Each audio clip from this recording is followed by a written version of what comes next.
Hello everybody, welcome to the new 20-foot container workshop. Loads more space in here, it's wonderful. So we've just finally got the LED lights working properly. Behold my genius! And I had the brilliant idea of reverse engineering a broken charger unit. I've just hot wired it in so that I've just got a voltage stepper, and now it runs quite happily and runs the lights. And I've now got a lovely bright workshop to work in. Anyway, back to the Transalp. So, there's not a great deal to do now. I need to connect the fuel up, put some coolant in it,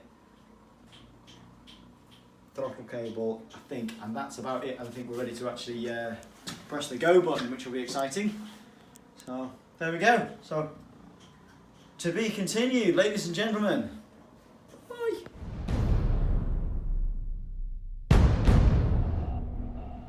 Hey everybody, well today is the day, was the day that the engine was supposed to be running for the first time in this Transalp. As you can see, it's now got a tank on.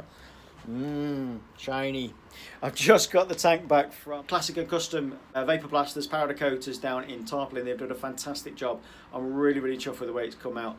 I've also got the seat on, so with the seat in the tank, it's actually starting to look like a Transalp now, which is really cool. Now, I haven't shot a video for quite some time. With one thing and another, I've just been super busy, so I've hardly touched the spanner on this poor bike. So much for it being ready inside 6 months. I promised my pal Mick that I would shoot another video today because I hadn't shot one for quite some time, and he was giving me a bit of grief about getting on with this bike. We're supposed to be going and playing out on these next summer. So, fortunately, when I tried to turn it over just with a socket on the crankshaft, it wouldn't turn over. So I'm like, oh, fudge.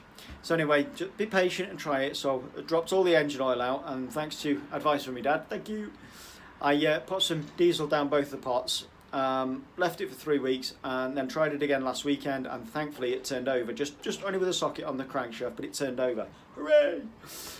So today should have been the day I was going to try and fire it up for the first time. So just got the tank back, put some fresh fuel in, just dropped the oil, obviously I dropped the diesel out, put some fresh oil in.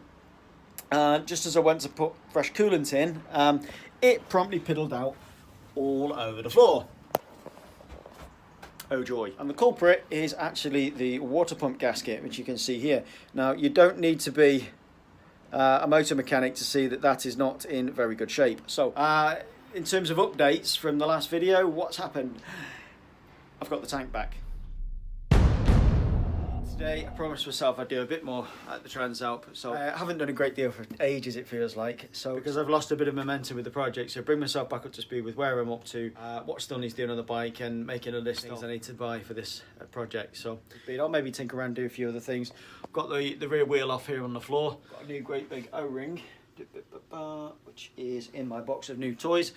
That's going to be fitted today, and at the very least I can work out what spaces, if any, I'm missing for the rear wheel, because when I first put the wheels on, it wasn't really ready for the wheels to be put on, but I had to move out of the hotel bedroom that I was in.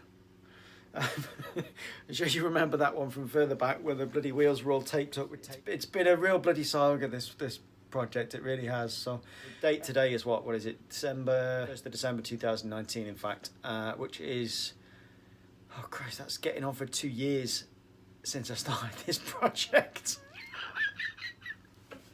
So over 2 years, in fact, since Mick and I first went up and got the bike, but the vast majority of what you've seen was done in the first 6 months, and then for the last year I've hardly touched it. So back to it, a little bit here and there as I've got time, and soon we'll see a bit of progress. But just finished sanding these off, and obviously they need a few bits of repairs and things, so that'll be done with GRP work, and then the standard Transalp sort of square sections are going to be replaced with the round headlights, which are these funky things, or an LED marker light in the side, and then an extra fog light on the front. So I'm thinking by the time it's finished, this should look pretty cool. So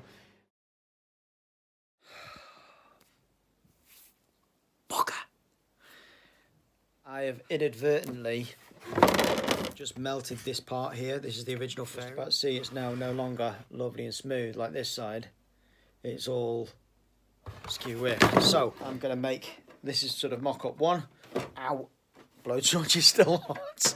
I just touched it with my elbow. That's mock-up one. It's not quite fitting, but you can see the idea, that's sort of going to fit over there, and then it'll be flushed in with fiberglass around the outside. So after much faffing about, this is about Mark 4. I've now got a half reasonable fit. You can just see So it's not brilliant, but I'm still going to persevere with it. I'm hoping I can shape it a little bit more and get a slightly better fit with it.